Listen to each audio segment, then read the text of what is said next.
अस्सलाम वालेकुम दोस्तों, मेरा नाम डॉक्टर अली है और आज की इस वीडियो में हम डिस्कस करने जा रहे हैं मोस्ट इंपॉर्टेंट की points of biological molecule. Biological molecules के हम मोस्ट इंपॉर्टेंट की पॉइंट्स को आज की इस वीडियो में डिस्कस करने जा रहे हैं, जो कि एमडीकेट के एग्जाम में एमसीक्यू बनकर आ सकते हैं।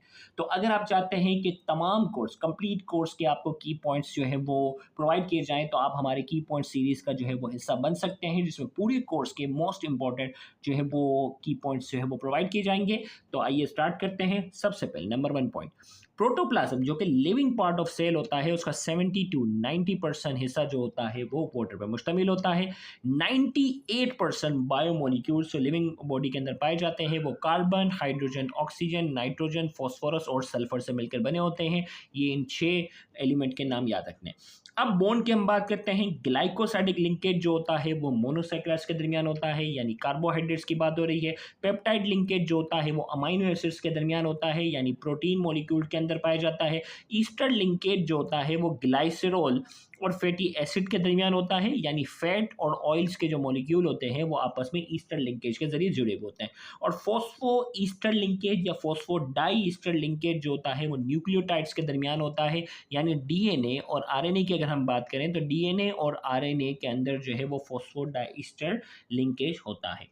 अब सेल की अगर हम बात करते हैं, सेल में कितना परसेंट प्रोटीन है, बैक्टीरियल में, मेमेलियन में, ये परसेंटेज भी आपने जो वो बहुत अच्छे से याद रखनी होती है।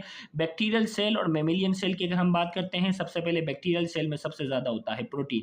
वाटर के बाद की बात हो रही है, वाटर को रिमूव करने के बाद अब सबसे ज़्यादा जो है वो प्रोटीन होता है 15%, आरएनए 6%, कार्बोहाइड्रेट 3%, लिपिड 2% और डीएनए 1% है। ये सारी परसेंटेज आपको याद होनी चाहिए।